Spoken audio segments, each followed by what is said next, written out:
ಭಾರತೀಯ ಟೀಚರ್ 7ನೇ ತರಗತಿ. ಇನ್ನು 7ನೇ ತರಗತಿಯಲ್ಲಿ ಇದ್ದೀರಾ ಅಥವಾ 10th PUC ಏನಾದರೂ ಹೋದ್ರೆ? ಇಲ್ಲ ನಾನು ಇವಾಗ ಸಿನಿಮಾ ಸ್ಟಾರ್ಟ್ ಆದಾಗ 7th ಸ್ಟ್ಯಾಂಡರ್ಡಲ್ಲಿದ್ದೆ, ಇವಾಗ 8th ಸ್ಟ್ಯಾಂಡರ್ಡ್ ನಾನು.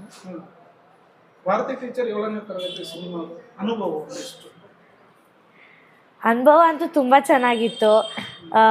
ಪೂಜೆಯ ಟೀಮ್ಗೆ ಥ್ಯಾಂಕ್ ಯು ಸೋ ಮಚ್ ಅಂತ ಹೇಳ್ತೀನಿ. ಇದೊಂದು ಆಪರ್ಚುನಿಟಿ ಕೊಟ್ಟು ನನಗೆ ಸಿನಿಮಾದಲ್ಲಿ ಕರೆದು ಮಾಡಿ ನನಗೆ ಎಲ್ಲರೂ ಕೂಡ ತುಂಬಾ ಸಪೋರ್ಟ್ ಮಾಡಿದ್ರು. ರಾಘವೇಂದ್ರ ಸರು, ನನ್ನ ಡೈರೆಕ್ಟ್ರು ಸರು, ಕ್ಯಾಮ್ರಾಮ್ಯಾನ್ ಅಂಕಲು, ಆಮೇಲೆ ಎಲ್ಲರೂ ಕೂಡ ನನ್ನ ಕೋ ಆ್ಯಕ್ಟರ್ಸ್ ಅಂತೂ ತುಂಬಾ ಚೆನ್ನಾಗಿ ನನ್ನ ಜೊತೆ ಇದ್ದು ಎಲ್ಲ ಕೂಡ ನನ್ನ ಮುದ್ದು ಮಾಡ್ತಾಯಿದ್ರು. ಯಾಕಂದರೆ ಸೆಟ್ಟಲ್ಲಿ ಇದ್ದಿದ್ದು ನಾನು ಒಬ್ಬಳೇ ಚಿಕ್ಕ ಹುಡುಗಿ ಅಂತ ನಾನು ಎಲ್ರಿಗೂ ಕೂಡ ಕ್ಯೂಟ್ ಆ್ಯಂಡ್ ಮತ್ತು ಫೇವ್ರೇಟ್. 7ನೇ ತರಗತಿಯಲ್ಲಿ ಒಂದು ದೊಡ್ಡ ಜವಾಬ್ದಾರಿ ಕೊಡ್ತಾರೆ ಸಮಾಜಕ್ಕೆ. ಸರ್ ಕ್ಯಾರೆಕ್ಟರ್ ಇರುತ್ತೆ, ನಿಮಿಷ ಸುಮ್ಮನೆ ಇದೆ ಸರ್. ಸೈಲೆಂಟ್ ಆಗಿ ಸರ್, ಸೈಲೆಂಟ್ ಆಗಿ ಅಂತ ಹೇಳಿರ್ತಾರೆ. ಆ ಟೈಮಲ್ಲಿ ಏನು ಅನಿಸ್ತು ನಿಮಗೆ? ಒಂದು ಚಿಕ್ಕ ಹುಡುಗಿ ಸ್ಟ್ರಾಂಗ್ ಡಿಸಿಷನ್ ತಗೋಬೇಕು ಅಂದರೆ ಅದು ಒಬ್ಳಿಂದನೇ ಆಗಲ್ಲ, ಅದಕ್ಕೆ ಎಲ್ಲರೂ ಸಪೋರ್ಟ್ ಮಾಡಿದ್ರು. ಅದರಿಂದ ನಾನು ಇವತ್ತು ಭಾರತಿ ಟೀಚರ್ ಆಗಿ ಪ್ರತಿ ಊರಿಗೂ ಕೂಡ ಕನ್ನಡದಲ್ಲಿ ಓದೋದು ಬರೆಯೋದು ಕಲಿಸ್ಬೇಕು ಅಂತ ನಿರ್ಧಾರ ಮಾಡಿ ಎಲ್ಲರೂ ಕೈ ಜೋಡಿಸಿ ಒಂದು ಸಕ್ಸಸ್ನ ನಾವು ನೋಡಿದ್ದೀವಿ. ಈ ಪಾತ್ರ ಹೇಗೆ ಸಿಕ್ತು? ನಾನು ಮುಂಚೆ ಸೀರಿಯಲ್ಸ್ ಮಾಡ್ತಾಯಿದ್ದೆ. ಆಡಿಷನ್ ಅಂತ ಕಾಲ್ ಬಂತು, ಆವಾಗ ಜಸ್ಟ್ ಅಟೆಂಡ್ ಮಾಡಿದೆ. ಸೊ ಎಲ್ಲರೂ ಕೂಡ ನನ್ನ ಇಷ್ಟಪಟ್ಟು ಒಪ್ಕೊಂಡ್ರು. ಅದಾದಮೇಲೆ ಬಿಕಾಸ್ ನಾನು ಅದಕ್ಕಿಂತ ಹಿಂದೆ ಉದೋದೋ ಶ್ರೀ ರೇಣುಕಾ ಎಲ್ಲಮ್ಮ ಸೀರಿಯಲ್ ಮಾಡ್ತಾಯಿದ್ದೆ, ಅಲ್ಲಿ ಸ್ವಲ್ಪ ಬುಕ್ಕಿಶ್ ಲ್ಯಾಂಗ್ವೇಜ್ ಇತ್ತು. ಅದಕ್ಕೇ ಅಲ್ಲಿಂದ ಒಂದು ಸ್ವಲ್ಪ ನಾರ್ಮಲ್ ಲ್ಯಾಂಗ್ವೇಜಿಗೆ ಬರೋಕ್ಕೆ ಲಿಟಲ್ ಒಂದು 2 days 3 days ಕಷ್ಟ ಆಯಿತು. ಅದಾದಮೇಲಿಂದ ಡೈರೆಕ್ಟ್ರು ಸರು, ನೀನು ಮಾಡೇ ಮಾಡ್ತೀಯಾ, ನಿನಗೆ ಎಲ್ಲ ಸಾಧ್ಯ ಇದೆ, ನೀಟಾಗಿ ಮಾಡು, ಅದು ಹಂಗಲ್ಲ ಹಿಂಗಲ್ಲ ನೀಟಾಗಿ ಮಾಡು ಅಂತ ತಿದ್ದಿ ನನ್ನ ನೀಟಾಗಿ ಯಶಿಕಾಯಿಂದ ಭಾರತಿ ಮಾಡಿಬಿಡಿ.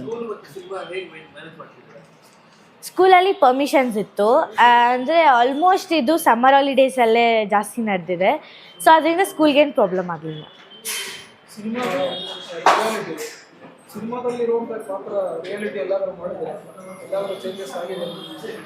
ರಿಯಾಲಿಟಿ ಸಿನಿಮಾ ರಿಲೀಸ್ ಆದಮೇಲೆ ಚೇಂಜ್ ಆಗುತ್ತೆ ಅನಿಸುತ್ತೆ, ಅದು ಸ್ವಲ್ಪ doubt.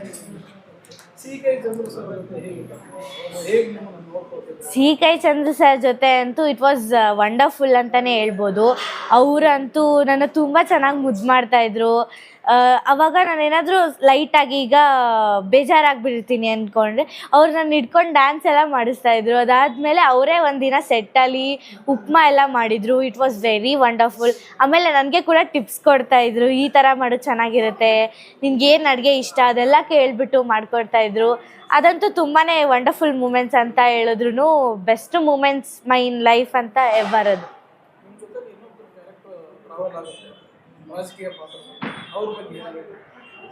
Santosh Lad sir, it was a wonderful. ಅಂದರೆ ಇದಂತೂ ನನ್ನ ಲೈಫಲ್ಲಿ ಮರೆಯೋಕ್ಕಾಗದೇ ಇರೋ ಅಂಥ ಮೂಮೆಂಟು. ರೀಸೆಂಟಾಗಿ ಶೂಟ್ ಮಾಡಿದ್ವಿ, ನಾನಂತೂ ಫುಲ್ ಭಯ ಎಲ್ಲ ಆಗ್ತಾಯಿತ್ತು. ಯಾಕಂದರೆ ಅವರು ಎಮ್ ಎಲ್ ಎ ಅಲ್ವಾ, ಅದಕ್ಕೆ ನನಗಂತೂ ಫುಲ್ಲು ಗಡ ಇವ್ರು ಹೆಂಗೆ ಮಾಡೋದು ಇವ್ರ ಜೊತೆ ಆ್ಯಕ್ಟಿಂಗ್ ಎಲ್ಲ ಅಂತ ಫುಲ್ ಭಯ ಇತ್ತು. ಅದಾದಮೇಲೆ ಅವರು ನನ್ನ ಎಷ್ಟು ಕ್ಯೂಟಾಗಿ ಮುದ್ದು ಮಾಡಿಕೊಂಡು ನನ್ನ ಜೊತೆ ಆ್ಯಕ್ಟ್ ಮಾಡಿಕೊಂಡು ತುಂಬಾ ಅದಂತೂ ವಂಡರ್ಫುಲ್ ಮೂಮೆಂಟು, ಹೇಳೋಕ್ಕಾಗಲ್ಲ. ಹಾಗೆ ನಾನೇ ಕೂಡ ಅವ್ರಿಗೆ ಮೇಕಪ್ಪು ಕೂಡ ಮಾಡಿದೆ, ಅದಂತೂ ಒಳ್ಳೆ ಅನುಭವ. ಹಾಗೆ ಅವರ ಫ್ರೆಂಡ್ ಎಲ್ಲ ಇದ್ದರು ಅಲ್ಲೇ, ಅವರೆಲ್ಲ ನನಗೆ ತುಂಬ ಲಕ್ಕಿ ಅಂತ ಹೇಳ್ತಾಯಿದ್ರು. ಆ್ಯಕ್ಚುಲಿ ನಾನು ಲಕ್ಕಿ, ಯಾಕಂದರೆ ಅವ್ರ ಜೊತೆ ಹೋಗಿ ಆ್ಯಕ್ಟ್ ಮಾಡಿ ಅವ್ರಿಗೆ ನಾನು ಮೇಕಪ್ ಎಲ್ಲ ಮಾಡಿ ಅದೆಲ್ಲ ಒಂಥರ ಹ್ಯಾಪಿ ಮೂಮೆಂಟು, ನನ್ನ ಲೈಫಲ್ಲಿ ಮರೆಯೋಕ್ಕಾಗದೇ ಇರೋಂಥ ಮೂಮೆಂಟ್ಗಳು. ನೆನೆಸ್ಕೊಂಡು ಅನ್ನೋದಕ್ಕಿಂತ ಕ್ಯಾರೆಕ್ಟ್ರಿಗೆ ಇನ್ವಾಲ್ವ್ ಆಗಿಬಿಟ್ರೆ ಆಟೋಮೆಟಿಕ್ಕಾಗಿ ಎಮೋಷ್ನಲ್ ಆಗಿಬಿಡ್ತೀನಿ.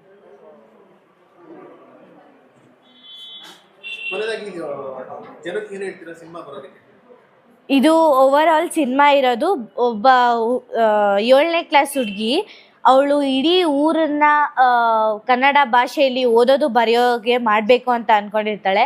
ಆ ಸಾಧನೆನ ಹೇಗೆ ಸಾಧಿಸ್ತಾಳೆ ಅನ್ನೋದನ್ನು ನೀವೆಲ್ಲರೂ ನೋಡಬೇಕು ಅಂದರೆ ಇದೇ January 16ನೇ ತಾರೀಕು ನಮ್ಮ ಭಾರತಿ ಟೀಚರ್ ರಿಲೀಸ್ ಆಗ್ತಾಯಿದೆ. ತಾವೆಲ್ಲರೂ ಬಂದು ತಪ್ಪದೆ ವೀಕ್ಷಿಸಬೇಕು ಅಂತ ಬೇಡ್ಕೊತೀನಿ. ಸರ್ ಮೊದಲನೇದಾಗಿ ಭಾರತಿ ಟೀಚರ್ 7ನೇ ತರಗತಿ ಈ ಟೈಟಲ್ ಯಾಕೆ ಅಂತ ಹೇಳೋದಾದ್ರೆ? ಅದು ಸಿಂಪಲ್. ಭಾರತಿ ಎನ್ನುವ 7ನೇ ತರಗತಿ ಓದುವ ಹುಡುಗಿ ತನ್ನ ಊರಿನ ಪ್ರತಿಯೊಬ್ಬರಿಗೂ ಕೂಡ ಕನ್ನಡದಲ್ಲಿ ಓದೋದು ಬರೆಯೋದು ಕಲಿಸ್ತೀನಿ ಅಂತ ಒಂದು ಸಂಕಲ್ಪ ಮಾಡ್ತಾಳೆ. ಯಾಕೆ ಅನ್ನೋದಕ್ಕೊಂದು ಬೇರೆ ಸ್ಫೂರ್ತಿಯ ಕಥೆ ಇದೆ. ಸೊ ಈ ಸಂಕಲ್ಪವನ್ನು ಅವಳು ಹೇಗೆ ಎಷ್ಟೆಲ್ಲ ಸವಾಲುಗಳನ್ನು ಎದುರಿಸಿ ಜಾಣತನದಿಂದ ಕಷ್ಟ ನಷ್ಟ ನೋವುಗಳನ್ನು ಅವಮಾನಗಳನ್ನು ಅನುಭವಿಸಿ ಹೇಗೆ ಸಾಧಿಸ್ಕೊಳ್ತಾಳೆ ಅದೇ ಕತೆ.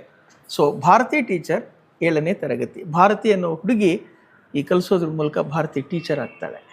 ಸರ್ ಇದು ಭಾರತಿ ಅನ್ನೋದು ಸಿನಿಮಾದಲ್ಲಿ ಕ್ಯಾರಿ ಆಗುತ್ತೆ ಹೆಸರು? ಹೌದು, ಅದೇ ಹೇಳಿದೆ. ಭಾರತಿ ಎನ್ನುವ ಹುಡುಗಿ 7ನೇ ತರಗತಿ ಓದುವ ಹುಡುಗಿ.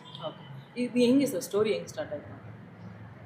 ಈ ಸ್ಟೋರಿ ಹೇಗೆ ಎಲ್ಲಾದರೂ ಇದನ್ನ ನೋಡಿದ್ದು ಅಥವಾ ಇದನ್ನ ಈ ಥರ ತರಬೇಕಿತ್ತು ಸಿನಿಮಾದಲ್ಲಿ ಅಂತ ಇದ್ದ? ಇಲ್ಲ, ಇದಿಷ್ಟೇ ಸಿಂಪಲ್. ಏನಪ್ಪ ಅಂದರೆ, ಒಂದು ಹುಡುಗಿ ತನ್ನ ಊರಿನ ಪ್ರತಿಯೊಬ್ಬರಿಗೂ ಕೂಡ ಓದೋದು ಬರೆಯೋದು ಕಲಿಸ್ಬೇಕು ಅಂತ ತೀರ್ಮಾನ ಮಾಡಿದ್ರೆ ಏನೇನೆಲ್ಲ ಸಮಸ್ಯೆಗಳನ್ನು ಎದುರಿಸ್ತಾಳೆ, ಅವಮಾನಗಳನ್ನು ಅನುಭವಿಸ್ತಾಳೆ, ಇರೋದೆಲ್ಲ ಒಂದು ಥಾಟ್ ಬಂತು. ಇದನ್ನು ಒಂದು ಸಿನಿಮಾವಾಗಿ ಮಾಡಬಹುದು ಅಂತ ಅನ್ನಿಸ್ತು.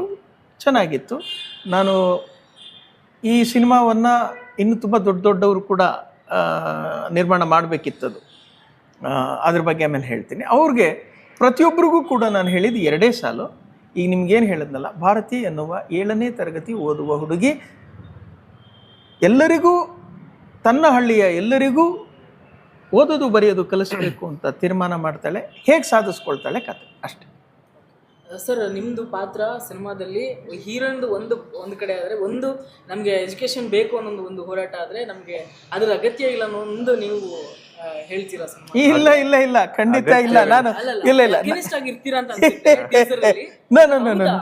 ಆಡಿಯನ್ಸ್ಗೆ ಹೌದಾ ಅದು ಅಂತ? ಇಲ್ಲ, ಅದನ್ನ ಈ ಪಾತ್ರವನ್ನು ನಾನು ಹೇಳ್ತೀನಿ, ಆಮೇಲೆ ಆತನ ಅನುಭವ ಹೇಗಿತ್ತು ಅಂತ ಹೇಳ್ತೀನಿ. ಆಕೆ ಒಂದು ಪ್ರಯತ್ನ ಇರ್ತದೆ. ಈ ಪ್ರಯತ್ನಕ್ಕೆ ಸವಾಲುಗಳು ಬರ್ತವೆ. ಈ ಸವಾಲುಗಳು ಕೆಲವು ಸಾಮಾಜಿಕವಾಗಿ ಒಂದು ಕಾಳಜಿಯ ಮೇಲೆ ಬರುವಂಥದ್ದಾದರೆ ಸರಿ, ಆದರೆ ವಿನಾಕಾರಣವಾಗಿ ಬರ್ತದೆ, ಕೆಲವೊಂದು ವೈಯಕ್ತಿಕವಾಗಿ ಬರ್ತದೆ. ಅದರ ರೂಪವಾಗಿ ಆತ ಅಲ್ಲಿ ಇದನ್ನು ಮಾಡ್ತಾನೆ. ಆ್ಯಕ್ಚುಲಿ ಹೇಳಬೇಕಂದ್ರೆ this is A very strong character. ಆತ ಕೆಟ್ಟವನಲ್ಲ, ಆದರೆ ಕೆಲವೊಂದು ಕಾರಣಕ್ಕಾಗಿ ಆತ ವಿರೋಧಿಸ್ತಾ ಇಲ್ಲ. ಅವನದೇ ಆದಂಥ ಒಂದು ಬೇರೆ ಹೋರಾಟ ಇದೆ. ಆ ಹೋರಾಟಕ್ಕೆ ಈ ಇಶ್ಯೂವನ್ನು ಬಳಸ್ಕೊಳ್ತಾನೆ. ಅದು ಈತನ ಒಂದು ಪಾತ್ರ. ಒಂದು ಕ್ರಾಂತಿಕಾರಿ ಮನಸ್ಥಿತಿಯ ಹುಡುಗ, ಬೇಸಿಕ್ಲಿ ಒಂದು ಸಂಘಟನೆ. ನನ್ನ ಕ್ಯಾರೆಕ್ಟರ್ ಅಂದರೆ ಡೇ ಟು ಡೇ ಲೈಫಲ್ಲಿ ನೋಡ್ತಾ ಇರ್ತೀರಾ, ಒಂದು ನನ್ನ ಕೆಲಸಗಳಾಗಿಲ್ಲ ಅಂದರೆ ಫ್ರಸ್ಟ್ರೇಷನ್ ಬರುತ್ತಲ್ವ, ಆ ಫ್ರಸ್ಟ್ರೇಷನ್ನೇ ನಾನು ಆ ಸಿನಿಮಾಗೆ. ಫ್ರಸ್ಟ್ರೇಷನ್ ಕೊಡೋನು ನಾನೇ, ನನಗೂ ಫ್ರಸ್ಟ್ರೇಷನ್ ಬರುತ್ತೆ, ಡೈರೆಕ್ಟರ್ಗೂ ಫ್ರಸ್ಟ್ರೇಷನ್ ಇದೆ, ಆಡಿಯನ್ಸ್ಗೂ ಒಂದು ಪಾಯಿಂಟಲ್ಲಿ ಕೊಡ್ತೀನಿ. ಎಷ್ಟು ಇಂಪ್ಯಾಕ್ಟ್ ಆಗುತ್ತೆ ಸರ್ ನಿಮ್ಮದು ಪಾತ್ರ ಸಿನಿಮಾಗೆ? ಖಂಡಿತವಾಗಿ ಅದು ಯಾಕೆ ಇಂಪ್ಯಾಕ್ಟ್ ಆಗುತ್ತೆ ಅಂದರೆ, ಕತೆ ಒಂದು ಸರಳವಾಗಿ, ಅಂದರೆ ಈಗ ನೋಡಿ ಹೀಗೆ ಡಿಸೈಡ್ ಮಾಡಿದ್ಲು, ಇದಕ್ಕೆ ಅವ್ರು ಸ್ವಲ್ಪ ಮುಗಿದೋಗತ್ತೆ. ಅದು ಸವಾಲುಗಳಿರಲ್ಲ, ಆದರೆ ಸವಾಲುಗಳು ಯಾವಾಗಲೂ ನಾನಾ ರೀತಿಯಲ್ಲಿ ಬರುತ್ತೆ. ನಾವು ನಿರೀಕ್ಷೆ ಮಾಡದೆ ರೀತಿಯಲ್ಲಿ ಸವಾಲುಗಳು ಬರೋದೇ ಜೀವನ. ಈ ರೀತಿಯ ಸವಾಲುಗಳು ಈತನ ರೂಪದಲ್ಲಿ ಬರ್ತದೆ. ಇದು ಎಷ್ಟು ಸ್ಟ್ರಾಂಗ್ ಆಗಿರುತ್ತೆ ಅಂದರೆ, ತನ್ನ ಉದ್ದೇಶ ಈಡೇರೋದಿಲ್ಲ ಅನ್ನೋವಂತಹ ಪರಿಸ್ಥಿತಿಯ ನೋವನ್ನು ಅಲ್ಲಿ ನಾವು ತರ್ತೀವಿ. ಎಂತೆಂಥವ್ರು ಸಪೋರ್ಟ್ ಮಾಡ್ತಾರೆ, ಅದ್ರ ಬಗ್ಗೆ ಹೇಳ್ತೀನಿ. ಅದು ಅಷ್ಟೆಲ್ಲ ಮಾಡಿದರೂ ಕೂಡ ಒಬ್ಬ ವ್ಯಕ್ತಿಯ ಮನಸ್ಥಿತಿಯಿಂದ ಇಡೀ ಒಂದು ಉದ್ದೇಶ ಹಾಳಾಗ್ತಾ ಹೋಗೋ ಸಾಧ್ಯತೆಗಳಿರ್ತದೆ. ಅಂತಹ ಒಂದು ಪಾತ್ರವಾಗಿ ಅವರು ಬೇರೆನೇ ರೀತಿಯಲ್ಲಿ ಕಾಣಿಸ್ಕೊಳ್ತಾರೆ. ಸರ್ ನಿಮ್ಮ ತಯಾರಿ ಹೇಗಿತ್ತು ಈ ಪಾತ್ರಕ್ಕೆ? ಯಾಕಂದರೆ ಚಾಲೆಂಜಿಂಗ್ ಆಗಿದೆ. ಯಾಕಂದ್ರೆ ಒಂದು ಹೀರೋ ಅಂದಮೇಲೆ ಒಂದು ಲವರ್ ಬಾಯ್ ಕಾಣಿಸ್ಕೊಳ್ತಾರೆ, ಅದು ನಿಮ್ಗೆ ಗೊತ್ತು ಸಿನಿಮಾ ಹೇಗಿರುತ್ತೆ ಅಂತ. ನೀವು ಇವಾಗ ಸಿನಿಮಾದಲ್ಲಿ ಒಂದು ಬೇರೆ ಶೇಡಲ್ಲಿ ಕಾಣಿಸ್ಕೊಳ್ತೀರಾ. ಸೊ ಅದು ತಯಾರಿಯಲ್ಲಿ ಹೇಗೆ ಮಾಡ್ಕೊತಾ ಇದ್ದೀರಿ? ಏನು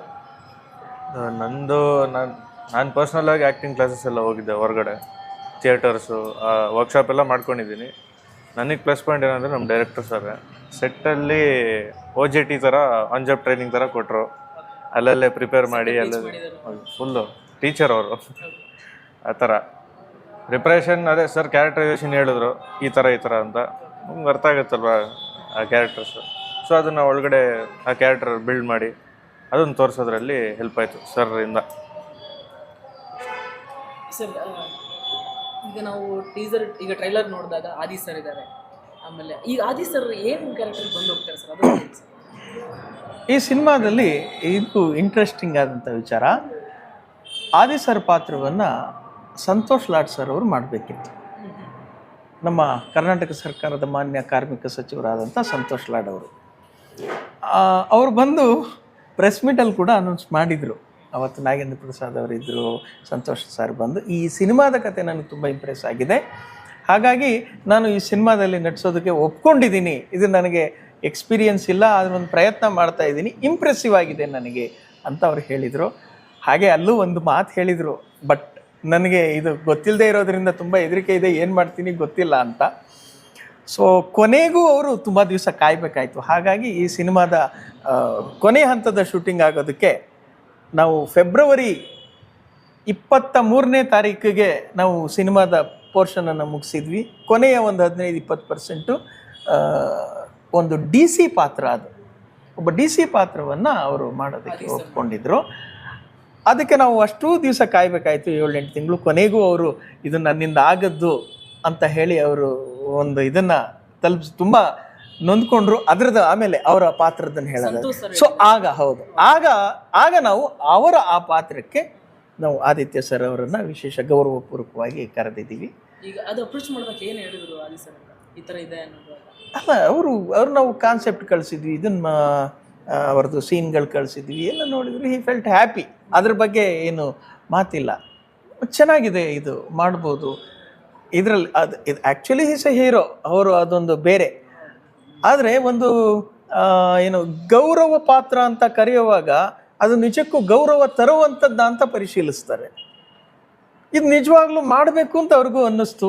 ಒಂದು ಕನ್ನಡದ ಕಾಳಜಿಯ ಕುರಿತಾದಂಥ ಚಿತ್ರ, ಸರಿ ನಾನು ಮಾಡ್ತೀನಿ ಅಂತ ಅವರು ಕೂಡ ಅಭಿನಯಿಸೋದಕ್ಕೆ ಒಪ್ಕೊಳ್ತಾರೆ.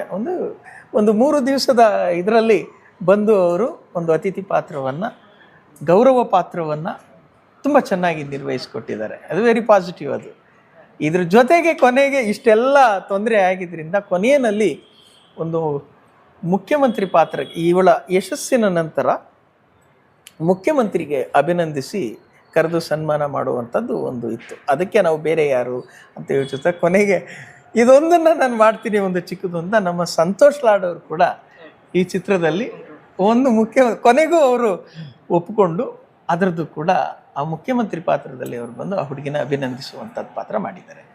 ಸರ್, ಈಗ ಹೀರೋಯಿಂದ ಏನು ಹೀರೋ ನಮ್ಮ ನಾಯಕ ನಟದ್ದು ಏನು ಸ್ಟೋರಿ ಇದೆಯೋ ಅವ್ರದ್ದು ಎಷ್ಟು ಸ್ಟೋರಿ, ಅವ್ರದ್ದು ಒಂದು ಆ್ಯಕ್ಟಿಂಗ್ ಇರ್ಬೋದು, ಏನೋ ಒಂದು ನಮ್ಮ ಜನಗಳಿಗೆ ಇಂಪ್ಯಾಕ್ಟ್ ಎಷ್ಟಾಗುತ್ತೋ, ಇಲ್ಲಿ ಹೀರೋಯಿನ್ ಪಾತ್ರನೂ ಅಷ್ಟೇ ಮುಖ್ಯವಾಗಿದೆ. ಅವ್ರ ಬಗ್ಗೆ ನೀವು ಹೇಳೋದಾದರೆ ಆ ಪಾತ್ರ ನೀವು ಕ್ರಿಯೇಟ್ ಮಾಡುವಾಗ ಹೇಳಿ ಸರ್, ಅದು ಹೇಗಿತ್ತು? ಇಲ್ಲಿ ನಾನು ಒಂದು ವಿಷಯ ಹೇಳ್ತೀನಿ. ಕತೆ ಮೊದಲನೇ ಹೀರೋ, ಕಾನ್ಸೆಪ್ಟ್ ಮೊದಲನೇ ಹೀರೋ. ಸೊ ಭಾರತಿ ಎನ್ನುವ ಪಾತ್ರ ಅದಕ್ಕೆ ಜೀವ ತುಂಬುವಂತಹ ಒಂದು ಪಾತ್ರ. ಇದು ಜೀವ ತುಂಬುವಂಥ ಒಂದು ಪಾತ್ರ ಆಗಿರುವಾಗ ಭಾವುಕತೆಯೇ ಆ ಪಾತ್ರದ ಒಂದು ದೊಡ್ಡ ಶಕ್ತಿ.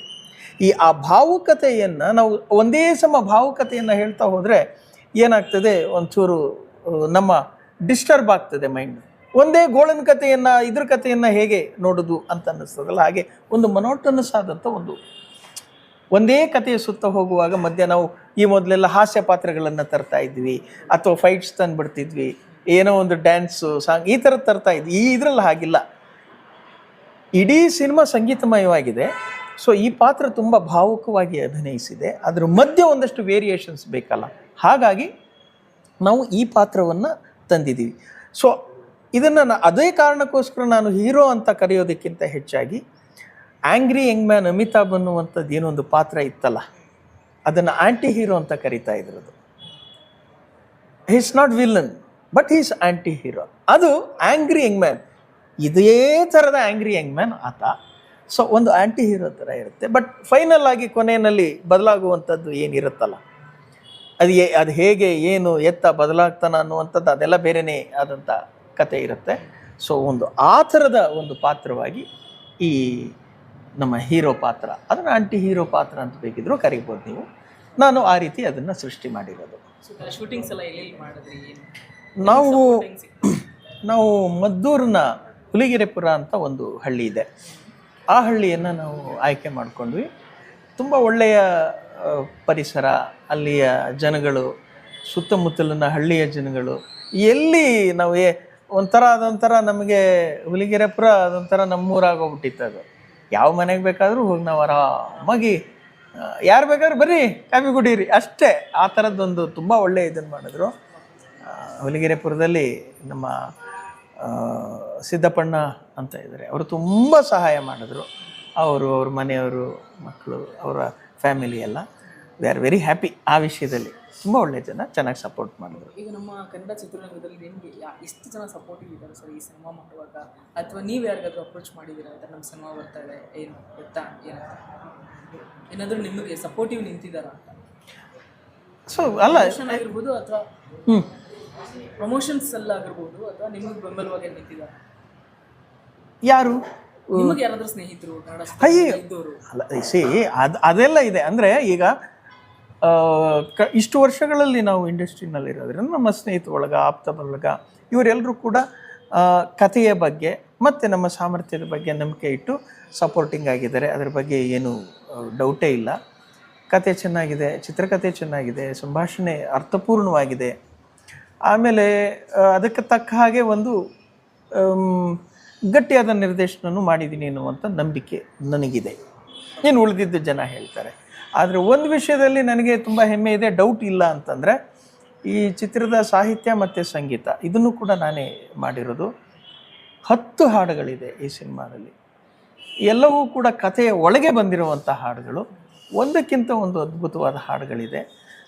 ಆ ಹಾಡುಗಳನ್ನು ಕೇಳಿದರೆ ನಿಮಗೆ ಒಂದು ಒಂದು ಒಂದು ಸ್ಪಷ್ಟ ಚಿತ್ರ ಸಿಗ್ತದೆ ಹೇಗಿದೆ ಇದ್ರದ್ದೊಂದು. ಹೃದಯ ಮನತಟ್ಟುವ ಹಾಗಿದೆ. ಅದರಲ್ಲಿ ಈತನಿಗಾಗಿ ಒಂದು ಬಾಬಾ ಕನ್ನಡಿಗ ಅನ್ನುವಂಥ ಒಂದು ಹಾಡಿದೆ. ನೀವು ಅದನ್ನು ಬಳಸ್ಕೊಳ್ಬಹುದು ನಿಮ್ಮ ಇದರದಕ್ಕೆ. ತುಂಬ ಅರ್ಥಪೂರ್ಣವಾದಂಥದ್ದು. ಇದಾದಮೇಲೆ ಆ ಹುಡುಗಿಯ ಪರ್ಫಾರ್ಮೆನ್ಸ್ಗೆ ಇನ್ನು ಉಳಿದ ಹಾಡುಗಳು ಬರ್ತದೆ. ಇನ್ನೊಂದು ಮುಖ್ಯವಾಗಿ ನಮಗೆ ತುಂಬ ಚೆನ್ನಾಗಿ ಸಪೋರ್ಟ್ ಮಾಡಿದಂದರೆ ಸಿ ಕೈ ಚಂದ್ರು ಅವರು. ಹೌದು, ಅವರು ಈ ಹುಡುಗಿಯ ಮೇಸ್ಟರ್ ಪಾತ್ರ. ಅಂದರೆ ಈ ಹುಡುಗಿಯ ತಂದೆಯ ಸ್ನೇಹಿತ ಅವರು ಆ ಚಿತ್ರದಲ್ಲಿ. ಈ ಹುಡುಗಿ ತಂದೆಯನ್ನು ಕಳ್ಕೊಂಡಂತ ಇದಾದಾಗ ಆಕೆಯನ್ನು ಪೋಷಿಸಿ ಬೆಳೆಸಿ ಜೊತೆಗೆ ನಿಂತು ಅವರು ಆಕೆಗೆ ಈ ರೀತಿಯ ತಿಳುವಳಿಕೆ, ಆದರ್ಶ, ಪ್ರಯತ್ನ ಇಂಥದ್ದನ್ನೆಲ್ಲ ತಲೆಗೆ ತಂದಂಥವ್ರು ಅವರು. ಮುಖ್ಯವಾಗಿ ಅದು ಮಾಡುವಾಗಲೂ ಒಂದು ಸ್ವೀಟ್ನೆಸ್ ಇರಬೇಕು. ಈ ಗಾಂಧೀಜಿ ತಾತದ ಬಗ್ಗೆ ಕೂಡ ಅಲ್ಲಿ ಹೇಳ್ತಾರೆ. ಹೌದೌದು, ಅವರು ಅವಳೊಳಗೆ ಇಂತಹ ಒಂದು ವ್ಯಕ್ತಿತ್ವವನ್ನು ರೂಪಿಸಿದಂತಹ ಪಾತ್ರ ಸಿ ಕೈ ಚಂದ್ರು ಸರ್. ಅವರು ಅಯ್ಯೋ, ಅವರು ಯಾವಾಗ ಡೇಟ್ ಕೇಳಿದ್ರು ಅವ್ರಿಗೆ ನಾವು ಕೊಟ್ಟಷ್ಟು ಕಾಟ ಒಂದೆರಡಲ್ಲ. ಬಟ್ ನನ್ನ ಮೇಲಿನ ಒಂದು ವಿಶೇಷ ಪ್ರೀತಿಯಿಂದ, ಈ ಚಿತ್ರದ ಮೇಲಿನ ವಿಶೇಷ ಪ್ರೀತಿ ಕಾಳಜಿಯಿಂದ ಅವರು ಮನಪೂರ್ವಕವಾಗಿ ಅಭಿನಯಿಸಿದ್ದಾರೆ. ತುಂಬ ಒಳ್ಳೊಳ್ಳೆ ಸೀನ್ಗಳು, ಸಿಚುಯೇಷನ್ಗಳದು. ಅವ್ರಿಗೆ ನಾವು ತುಂಬ ಕೃತಜ್ಞರಾಗಿರ್ತೀವಿ. ಹಾಗೆ ಇದಕ್ಕೆ ಎಲ್ಲ ಜಿ ಗೋವಿಂದೇಗೌಡ ಅವರು, ಆಮೇಲೆ ದಿವ್ಯಾ ಅಂಚನ್ ಅವರು, ಅಶ್ವಿನ್ ಹಾಸನ್ ಅವರು, ನಂಜಪ್ಪಣ್ಣ ಅವರು, ಎಲ್ಲ ರಂಗಭೂಮಿಯ ಒಳ್ಳೊಳ್ಳೆ ಕಲಾವಿದರುಗಳನ್ನೇ ನಾವು ಆಯ್ಕೆ ಮಾಡ್ಕೊಂಡಿದ್ದೀವಿ. ಇನ್ನು ಉಳಿದಂಥ ಪಾತ್ರಗಳಿಗೆ ಹೊಸಬ್ರನ್ನೇ ತಗೊಂಡಿದ್ರು. ಒಂದು ಸಮರ್ಥವಾದಂಥ ಅಭಿನಯವನ್ನು ತೆಗೆಸಿದ್ದೀವಿ, ಮಾಡಿದ್ದಾರೆ, ಕೊಟ್ಟಿದ್ದಾರೆ. ಎಲ್ಲರೂ ಕೂಡ ಒಳ್ಳೆಯ ಅಭಿನಯವನ್ನು ನೀಡಿದ್ದಾರೆ. ನಿಮಗೆಲ್ಲೂ ಕೂಡ ಅದು ಮನಸ್ಸಿಗೆ ಅಹಿತ ಅಂತ ಅನಿಸುವ ಹಾಗೆ ಇರಲ್ಲ. ಇದು ನನ್ನ ನಂಬಿಕೆ. ಸೊ ನಿಮ್ಮ ಪಾತ್ರ ನಿಮಗೆ ಎಷ್ಟು ಸ್ಪೆಷಲ್ ಅನಿಸುತ್ತೆ? ಈ ಸಿನಿಮಾ ಒಪ್ಕೊಳ್ಳುವಾಗ ಹೆಂಗಿತ್ತು? ಇದು ನನ್ನ ಮೊದಲನೇ ಸಿನಿಮಾ. ಸೊ ಸರ್ ಅದು ನರೇಟ್ ಮಾಡಿದಾಗಲೇ ಆಬ್ವಿಯಸ್ಲಿ ಆ ಕ್ಯಾರೆಕ್ಟರ್ ಅಷ್ಟೊಂದು ಸ್ಟ್ರಾಂಗ್ ಇದೆ. ಸೊ ನಮಗೂ ಅದು ಪರ್ಫಾರ್ಮ್ ಮಾಡಿದ್ರೆ ನಮಗೂ ವಿಸಿಬಲ್ ಆಗೋ ಚಾನ್ಸಸ್ ಇರುತ್ತೆ. ಸೊ ಅದಕ್ಕೆ ನಾವು ಓಕೆ ಅಂದಿದ್ವಿ. ಬಟ್ ಚಾಲೆಂಜಿಂಗ್ ಆಗಿತ್ತು. ಅವರು ಭಾರತಿ ಏನಿದ್ದಾರೆ, ಅಷ್ಟೊಂದು ಜನ ಎಕ್ಸ್ಪೀರಿಯನ್ಸ್ ಕ್ಯಾರೆಕ್ಟರ್ ಇರುವಾಗ, ಎಕ್ಸ್ಪೀರಿಯನ್ಸ್ ಆ್ಯಕ್ಟರ್ಸ್ ಇರುವಾಗ ಅವ್ರ ಮುಂದೆ ಪರ್ಫಾರ್ಮ್ ಮಾಡಬೇಕಂದ್ರೆ ಒಂಚೂರು ಭಯ. ಅದು ಮೊದಲನೇ ಸಲ. ಯಾಕೆ ಅಂದರೆ ಮೊದಲನೇ ದಿನನೇ ಕ್ಲೈಮ್ಯಾಕ್ಸ್ ಶೂಟ್ ಮಾಡಿದ್ದು. ಮೊದಲನೇ ದಿನನೇ ಕ್ಲೈಮ್ಯಾಕ್ಸಲ್ಲಿ ಅಭಿನಯಿಸಿರೋದು. ಸ್ಟಾರ್ಟ್ ಮಾಡಿಸಿದ್ದೆ ಕ್ಲೈಮ್ಯಾಕ್ಸ್. ಮೊದಲನೇ starting first shot of my life climax ಇಟ್ಬಿಟ್ಟಿದ್ದಾರೆ ಪರ್ಫಾರ್ಮ್ ಮಾಡಿ ಅಂತ. ಬೆಸ್ಟ್, ಆದಷ್ಟು ಬೆಸ್ಟ್ ಕೊಟ್ಟಿದ್ದೀನಿ. ಭಯ ಇದ್ರೂ ಇತ್ತು. ಮೊದಲನೇ ದಿವಸದ ಟೆರರ್. ಸರ್ ಸ್ವಲ್ಪ ಸಪೋರ್ಟ್ ಕೊಟ್ಟರೆ ಆಮೇಲೆ ಎಲ್ಲ ಆ್ಯಕ್ಟ್ರಸ್ಸು ಅವರು ಕಾಪ್ರೇಟ್ ಮಾಡಿದ್ದಾರೆ. ಹಂಗೆ ಅವ್ರು ನೋಡ್ತಾ ಹಂಗೆ ಕಲಿತಾ ಅವ್ರನ್ನ ನೋಡಿ ಈ ಭಾರತೀಯ ಅವರು ಚಿಕ್ಕ ಹುಡುಗಿ ಏನು ಮಾಡಿದಾರೆ ಅವರಿಂದನೂ ಕಲಿತೆ. ಸೊ ಅವ್ರು ಮಾಡೋ ಕ್ಯಾರೆಕ್ಟರೈಸೇಷನ್ ಏನಿದೆಯಲ್ಲ ಅದಕ್ಕೆ ನಾವು ಕಾಂಪಿಟೇಷನ್ ಕೊಡ್ಬೇಕಂದ್ರೆ ನಮ್ಗೆ ಹೆಂಗೆ ಇರಬೇಕು, ಮ್ಯಾಚ್ ಆಗಬೇಕಲ್ವಾ. ಅವ್ರು ಅಷ್ಟೊಂದು ಸ್ಯಾಡ್ನೆಸ್ಸು ಇಲ್ಲ ಹ್ಯಾಪಿ ಏನೋ ಎಮೋಟ್ ಮಾಡಿದಾಗ ನಾವು ಅವ್ರಿಗೆ ಬ್ರೇಕ್ ಮಾಡ್ಬೇಕಂದ್ರೆ ನಮ್ಮದು ಅಷ್ಟೊಂದು ಸ್ಟ್ರಾಂಗ್ ಆಗಿರ್ಬೇಕು. ಚಾಲೆಂಜಿಂಗ್ ಆಗಿತ್ತು, ಬಟ್ ನನ್ನ ಬೆಸ್ಟ್ ನಾನು ಕೊಟ್ಟಿದ್ದೀನಿ. ಓಕೆನೂ ಮಾಡಿದ್ದಾರೆ ಡೈರೆಕ್ಟ್ರು, ಜನನೂ ಓಕೆ ಮಾಡ್ತಾರಂತ ಭಾವಿಸ್ತಾ ಇದ್ದೀನಿ.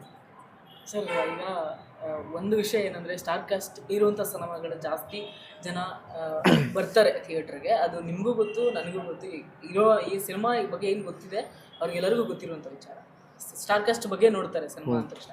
ನಿಮಗೆ ಒಂದು ಇವಾಗ ಸಿನಿಮಾ ಮಾಡುವಾಗ ಸ್ಟಾರ್ ಕಾಸ್ಟ್ ಅನ್ನೋ ಒಂದು ತಲೆಯಲ್ಲಿ ಆ ವಿಚಾರ ಬಂದಾಗ ನಿಮ್ದು ಏನಿತ್ತು ಸರ್ ನಿರ್ಧಾರ ಆಗ?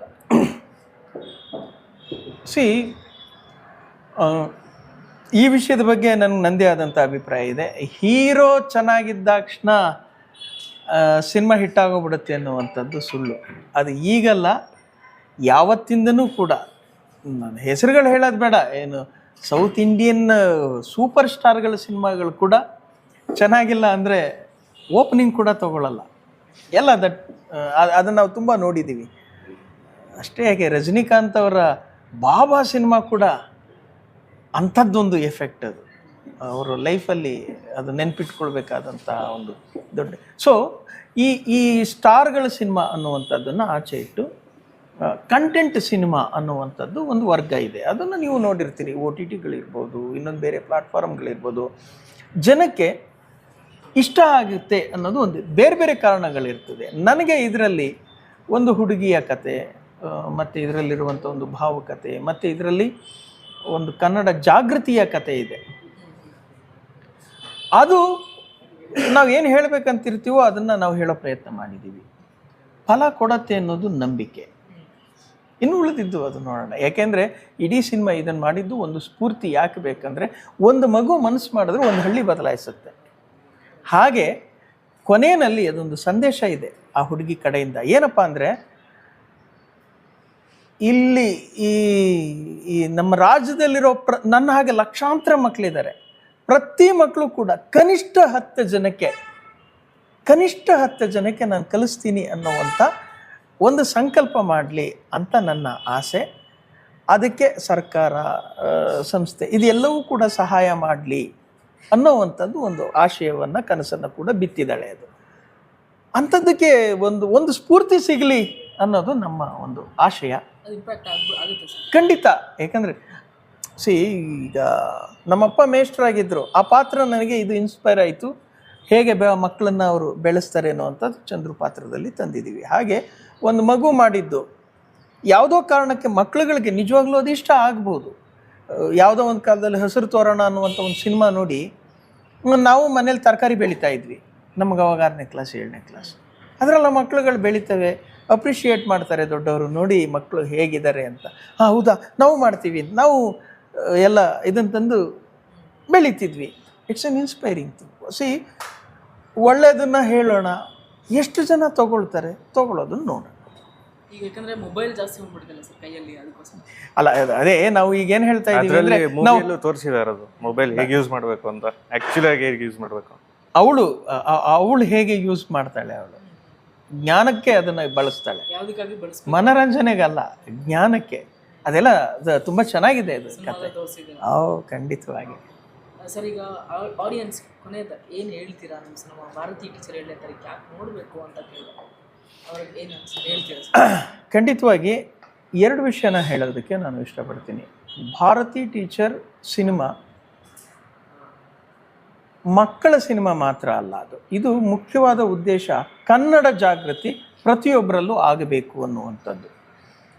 ಇದರಲ್ಲಿ 2 ವಿಷಯವನ್ನು ನಾವು ಅಲ್ಲಿ ಹೇಳೋದಕ್ಕೆ ಪ್ರಯತ್ನ ಪಟ್ಟಿದ್ದೀವಿ. ಒಂದು ಮಗು ಮನಸ್ಸು ಮಾಡಿದ್ರೆ ಹೇಗೆ ತನ್ನ ಊರಿನಲ್ಲಿ ಒಂದು ಸಂಪೂರ್ಣ ಬದಲಾವಣೆಯನ್ನು ತರೋದಕ್ಕೆ ಸಾಧ್ಯ ಆಗುತ್ತೋ, ಹಾಗೆ ಪ್ರತಿ ಮಗು ಕೂಡ ತನ್ನ ಕೈಲಾದಂಥ ಬದಲಾವಣೆಯನ್ನು ತರೋದಕ್ಕೆ ಈ ಚಿತ್ರ ಸ್ಫೂರ್ತಿಯಾಗಲಿ ಅಂತನ್ನೋದು ನಮ್ಮ ಆಶಯ. ಕನಿಷ್ಠ ಒಂದು 10 ಜನಕ್ಕೆ ನಾನು ಕಲಿಸ್ತೀನಿ ಅಂತ ಅಂದರೆ, ಸೊ ಅವಳ ಕನಸಿನ ಪ್ರಕಾರ ನಿಜವಾಗ್ಲೂ ಇನ್ನೊಂದು 5 ವರ್ಷದಲ್ಲಿ ಕರ್ನಾಟಕ ಪೂರ್ತಿ ಕನ್ನಡಿಗರು ಇರ್ತಾರೆ. ಇದು ಈ ಈ ಆಶಯಕ್ಕಿಂತ ಇನ್ನೇನು ಹೇಳೋದು. ಇದ್ರ ಜೊತೆಗೆ ಯಾಕೆ ದೊಡ್ಡವರು ನೋಡಬೇಕು, ಗುರುಗಳಿಗೆ ಯಾಕೆ ನೋಡಬೇಕು ಅಂದರೆ, ಒಬ್ಬ ಟೀಚರು ಈ ರೀತಿ 10 ಮಕ್ಕಳಿಗೆ ಅವರು ಸ್ಫೂರ್ತಿ ಮಾಡ್ತು ಅಂದರೆ, ಒಬ್ಬ ಟೀಚರ್ ಮನಸ್ಸು ಮಾಡಿದ್ರೆ 100 ಜನರನ್ನು ಸಾಕ್ಷರರನ್ನಾಗಿ ಮಾಡಬಹುದು.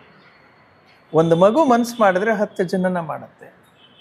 ಒಬ್ಬ ಟೀಚರ್ ಮನಸ್ಸು ಮಾಡಿದ್ರೆ ಅಂತಹ 10 ಮಕ್ಕಳಿಗೆ ಅವರು ಸ್ಫೂರ್ತಿ ತುಂಬಿದ್ರೆ, ನಾನು ಜೊತೆಗಿರ್ತೀನಿ ಅನ್ನುವಂಥದ್ದನ್ನು ಮಾಡಿದ್ರೆ, ಆಗ ಒಬ್ಬ ಟೀಚರ್ ಮನಸ್ಸು ಮಾಡಿದ್ರೆ 2 ತಿಂಗಳಲ್ಲಿ 100 ಜನರನ್ನು ಸಾಕ್ಷರರನ್ನಾಗಿ ಮಾಡಬಹುದು, ಕನಿಷ್ಠ ಬರೀ 2 ತಿಂಗಳಲ್ಲಿ.